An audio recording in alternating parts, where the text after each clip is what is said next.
ദൈവനാമത്തിന് മഹത്വം ഉണ്ടാകട്ടെ. ദൈവകൽപ്പന അനുസരിച്ച് നിനവേയ്ക്ക് പോകുന്നതിന് പകരം 1000 മൈൽ കരമാർഗമായി എത്തേണ്ട നിനവെ ഒഴിവാക്കി യോന തനിക്കിഷ്ടപ്പെട്ട കടൽ യാത്ര ചെയ്യുവാൻ വളരെ കൂടുതൽ ദൈർഘ്യമുള്ള തർശീശ് തുറമുഖത്തേക്ക് പോകാൻ തീരുമാനിച്ചു. കിഴക്കോട്ട് പോകേണ്ടതിന് പകരം പടിഞ്ഞാറോട്ട് യാത്ര ചെയ്തു യാഫോ തുറമുഖത്തെത്തി. അവിടെ തർശീഷിലേക്കുള്ള കപ്പൽ കണ്ട് ടിക്കറ്റ് എടുത്ത് അതിൽ കയറി. തർശീഷ് സ്പെയിനിലെ ഒരു തുറമുഖ പട്ടണമായിരുന്നു.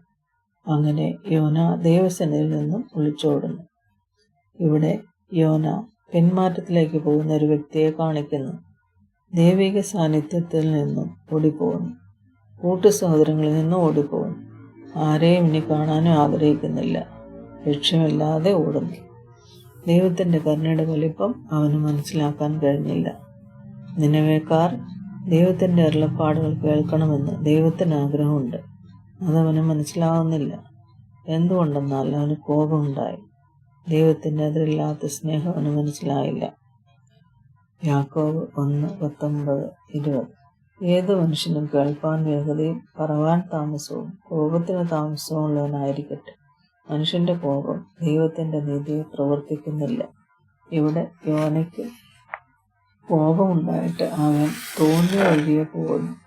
തർശീശിലേക്കുള്ള കപ്പൽ കയറി യോന ദൈവത്തിന്റെ ആജ്ഞ അനുസരിക്കാതെ പോവുകയാണ്. നാമും കഷ്ടവും സങ്കടവും കോപവും വരുമ്പോൾ ദൈവത്തിൽ നിന്നകന്ന് പോകുന്നു, അഥവാ പിന്മാറ്റത്തിലേക്ക് പോകുന്നു. മനഃപൂർവ്വം ചെയ്തു പോകുന്ന തെറ്റുകളെ ഏറ്റുപറഞ്ഞ് ക്ഷമ ചോദിച്ച് ദൈവത്തിലേക്ക് തിരിച്ചു വരാം.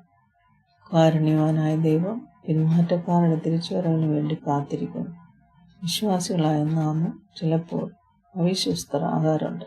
നമ്മൾ വിശ്വാസത്തിലിരിക്കുന്നു എന്ന് പരിശോധിക്കാം. പ്രിയമുള്ളവരെ, യോനയെ പോലെ എല്ലാ അനുകൂല സാഹചര്യങ്ങളും ഉണ്ടായിട്ടും ചെയ്യുവാൻ ഏൽപ്പിച്ച കാര്യം ചെയ്യാതെ പല ഒഴിവ് കഴിവുകൾ പറഞ്ഞ് ലക്ഷ്യമില്ലാതെ ഒളിച്ചോടുന്ന സ്വഭാവം നമ്മളിൽ ഉണ്ടാറില്ലേ? നമുക്ക് ദൈവത്തിൻ്റെ അരുളപ്പാടുകൾക്ക് കാതുവെക്കാം. ഏത് സമയത്ത് ഒരുങ്ങേൽക്കാം. അടിയനിതാ അരുളി ചെയ്യണമേ എന്ന് കർത്താവിനോട് പറയാം. യോന സുഖമായി കപ്പലിൻ്റെ അടിത്തട്ടിൽ കിടന്നുറങ്ങിയാണ്. ദൈവം ഉറങ്ങുന്നില്ല. അവിടുന്ന് യോനയെ നിരീക്ഷിക്കുകയാണ്. ദൈവത്തിന് നിനവേക്കാരെ മാനസാന്തരത്തിലേക്ക് കൊണ്ടുവരണം. അതിന് അവർ ദൈവത്തിൻ്റെ ഉള്ളപ്പാടുകൾ കേട്ട് മനം തിരിയണം. എന്നാൽ യോന തന്നെ നിനവിലേക്ക് പോകണം, ആ കാര്യം ചെയ്യണം എന്ന് ദൈവത്തിന് ആഗ്രഹം. അതുകൊണ്ട് യോനയെ എങ്ങനെയെങ്കിലും ഉണർത്തണം, നിനവിലേക്ക് വിടണം എന്നാഗ്രഹിച്ച് ദൈവം പ്രകൃതിയെ ഇളക്കി. യോന ദൈവത്തെ അനുസരിച്ചില്ലെങ്കിലും പ്രകൃതി ദൈവത്തെ അനുസരിക്കുന്നു. കടലിൽ കാറ്റും കോളും അതിരൂക്ഷമായി. കപ്പൽ മുങ്ങുമോ എന്ന് ഭയപ്പെട്ട് കപ്പൽക്കാരാകെ പരിഭ്രാന്തരായി. കപ്പലുടമയും സഹയാത്രികരും എന്ത് ചെയ്യണമെന്നറിയാതെ അവരുടെ ദൈവങ്ങളോട് പ്രാർത്ഥിക്കുന്നു. എന്നാൽ കോൾ ശാന്തമായില്ല. അവർ തങ്ങളുടെ വിലപ്പെട്ടതെല്ലാം കടലിലേക്ക് കളഞ്ഞ് കപ്പലിൻ്റെ ഭാരം കുറയ്ക്കാൻ നോക്കി. പക്ഷേ യോനയുടെ പാപഭാരം കാരണം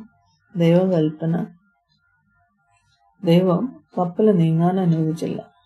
കൊടുങ്കാറ്റ് കാരണം കപ്പലിൻ്റെ ഉടമസ്ഥന് നഷ്ടമുണ്ടായി. ഒരു പ്രവാചകൻ പൊതുജനത്തിന് നഷ്ടം വരുത്താൻ പാടില്ല. യാത്രക്കാർ ജീവനില്ലാത്ത, സഹായിക്കാൻ കഴിയാത്ത അവരുടെ ദൈവങ്ങളെ വിളിക്കുന്നു. ഇത്ര വലിയ ബഹളം കപ്പലിൽ നടക്കുന്നുവെങ്കിലും യോന ഒന്നും അറിയാത്തവനെ പോലെ ഉറക്കമാണ്. ചിലപ്പോൾ കുറ്റബോധം കൊണ്ട് ഉറക്കം നടക്കുകയായിരിക്കാം. പ്രകൃതി ദൈവം കൽപ്പിക്കാതെ ശാന്തമാകുകയില്ല. യോന ഉറങ്ങുമ്പോഴും ദൈവം ഉറങ്ങാതെ ഇരിക്കുന്നു. ഇസ്രായേലിന്റെ പരിപാലനം ഉറങ്ങുകയില്ല, മയങ്ങുകയില്ല എന്ന് നമ്മൾ സങ്കീർത്തനത്തിൽ വായിക്കുന്നു. അവൻ കൽപ്പിച്ചു, കൊടുങ്കാറ്റടിപ്പിച്ചു, അത് അതിലെ തിരമാലകളെ പൊങ്ങുമാറാക്കി. അവ ആകാശത്തിലേക്ക് ഉയർന്നു, വീണ്ടും ആഴത്തിലേക്ക് താണു. അവരുടെ പ്രാണൻ കഷ്ടത്താൽ ഉരുകിപ്പോയി. അവരുടെ ദൈവം പ്രാർത്ഥന കേട്ടില്ല.